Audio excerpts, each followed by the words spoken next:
Video surveillance and witnesses linked Trinitarios gang boss to murder of Bronx bodega boy.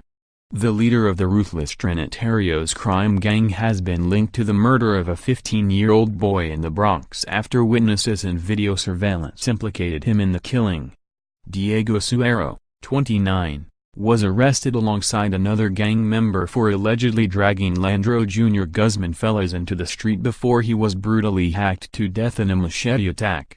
A criminal complaint on Wednesday charged gangbangers Suero and Gabriel Ramirez Concepcion, 26, with murder, according to court documents. Joseph Flores, of the Night, wrote that the two suspects were arrested based upon official investigation, video surveillance and witnesses known to the police department. Guzman Fellas was stabbed to death in a frenzied stabbing outside a Bronx bodega on June 20 in what later turned out to be a case of mistaken identity. The defendants and several other individuals dragged Guzman Fellas outside of a corner grocery store. While several individuals stabbed and slashed the teen, the complaint alleged. Guzman Fellas, known to his friends and family as Junior, bled to death from a ghastly wound in his neck on the sidewalk, near his home. The court heard Suero was free on $20,000 bail from a prior arrest at the time of the attack and had an outstanding warrant from last year and a fine from an unrelated case. Both suspects entered pleas of not guilty as they appeared in court on Wednesday and are due back in court on Monday. Suero scowled during his perp walk on Tuesday as he became the 10th member of the gang to face murder charges over the killing. He was marched out of the 48th precinct in the Bronx to face charges of murder, manslaughter, gang assault and criminal possession of a weapon. Suero was also charged with conspiracy. But senior law officials told NBC that Suero, of the Bronx, was the leader who ordered the teen's death. Gabriel Ramirez Concepcion, who is also accused of being involved in Guzman Fellas' death, was also let out of the 48th precinct on Tuesday. The other 8 suspects, who have all pleaded not guilty, are Jose Canlito Muniz, 21, Elvin Garcia, 23, Jose Tavares, 21, Manuel Rivera, 18, Daniel Fernandez, 21, John Nicky Martinez, 24, Santiago Rodriguez, 24, and Kevin Alvarez, 19. 7 of the suspects on Monday appeared in court for a pre-indictment hearing, which was attended by both of the victims' parents. The crime was so shocking that Rikers Island have been forced to separate the alleged gang members accused of killing Guzman Fellas from the general population for their own safety. Fernandez, Muniz, and Rodriguez have all been placed in a unit, typically meant to house 50 inmates, after receiving a barrage of death threats. Other inmates, even members of the Trinitarios gang, want blood from them, a source said, before noting this was the first time an entire unit at the jail had been dedicated to just 3 men. You have every Latin gang, including the Trinitarios, after them, the source told New York Pix 11. They brought a lot of heat to the Trinitarios gang, which is why they are making threats against their own right now. Fernandez, Muniz and Rodriguez are occupying 3 cells inside a unit at the George R. Virno Center, leaving all 47 others empty. A recent fall in the jail population means there is plenty of spare capacity. Rivera is also being held at Rikers but is in the general population as he is seen as less at risk, while Tavares, Garcia, Martinez, and Alvarez are being held at different jails. Protective measures are standard procedure in most jails for high-profile inmates or those under threat. Another source was quoted telling the New York Post, "Everyone wants a piece of them. They got around-the-clock security at their door, you can't get near them."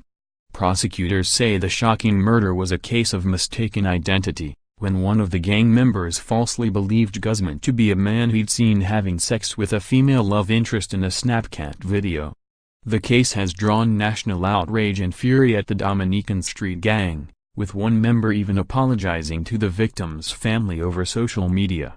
On Saturday, 2 of the suspects spoke out to protest their innocence, saying they had no part in the grisly crime. Martinez Estrella told the New York Daily News that he was hundreds of miles away in Pennsylvania when Guzman was forcibly dragged from the bodega and hacked to death on the sidewalk. Police say that Martinez Estrella was the one who delivered the fatal blow that ended Guzman's life. But his defense attorney points out that the attacker caught on tape has a tattoo on his neck, while his client does not. "Look at my neck," said Martinez Estrella. "I have nothing." Meanwhile, Tavares told the newspaper that his sole focus over the last year has been working towards earning his high school diploma and avoiding street violence. "I'm a guy who works and studies," Tavares claimed from behind bars. "I don't have the heart to kill anyone." While Tavares admits he was at the bodega on the night of Guzman's killing, he said that Martinez Estrella was not. He also said that he ran the moment someone pulled out a weapon. "I ran into the bodega because I was afraid," Tavares said in Spanish. "I saw the guys with the machete and I got scared." The murder suspect also insisted that Guzman Fellas is not the innocent child everyone is claiming he is, but says that family still deserves justice. "You come to New York to make your life better," Tavares said. "I am not that kind of guy, who would do anything like this." Guzman was a member of the Night Explorer program and dreamed of someday becoming a cop.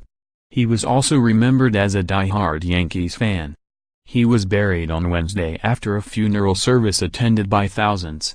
2 more suspects were arrested and taken into custody on Tuesday over the killing, including 29-year-old Diego Suero, who is accused of ordering the attack.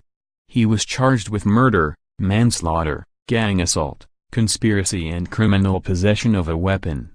Police suspect that the Trinitarios gang, which has been around since the 1980s, may be responsible for carrying out 3 separate attacks on teenagers in the Bronx in just 2 weeks.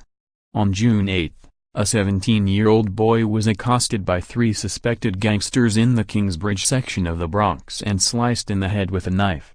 2 days before Guzman Fellas was slashed in the neck outside the deli, a large pack of suspected Trinitarios members repeatedly stabbed a 14-year-old boy on the media of the Bronx River Parkway. Unlike Guzman Fellas, the victims in the 2 earlier attacks survived. The brutal machete murder of a 15-year-old boy outside a Bronx bodega on June 20, allegedly by members of the Dominican street gang the Trinitarios, has propelled the otherwise unknown group to a national stage. Last week, 8 members of the gang allegedly murdered Landro Jr. Guzman Fellas in a case of mistaken identity which has shocked the country. The 8 alleged murderers are in custody and have all been arraigned with the help of Spanish translators. While their gang may not be as well known as the infamous MS-13 or the Bloods or the Crips, its presence is rising in New York City and bringing with it a wave of violence. The gang began in the 1980s on Rikers Island where a collection of Dominican inmates banded together to protect each other on the inside. According to the New York Post, one of the co-founders is Leonidas Junito Sierra, who remains behind bars to this day. He has been charged in the past with operating the gang from his prison cell. Its specialties are machete murders, drug dealing and prostitution, according to police sources. Members distinguish themselves with green bandanas. Their name loosely translates to Trinity, which refers to their 3 core beliefs: God, brotherhood and freedom. One unnamed night official told the Post how the gang's members lure vulnerable women into city apartments where they then trap them as sex slaves and force them to work. They get these girls to come in and move them from apartment to apartment, letting guys come in and rape them. The girls can't get away, they said. Another trademark is the machete, which gang members prefer to use over guns because it allows for a more personal attack. A shooting is easy to do. The Trinitarios' preferred way is more close and personal. They like to send messages. While their rivals DDP, Dominicans don't play, have long been on detectives' radars, the Trinitarios have flown relatively undetected until now. They are definitely getting big. The night ought to start paying a lot more attention to them, the source added. The Trinitarios are said to recruit members in high school, while they are young. The 8 men arrested for Landro's murder are all aged between 18 and 24. Some are from New Jersey and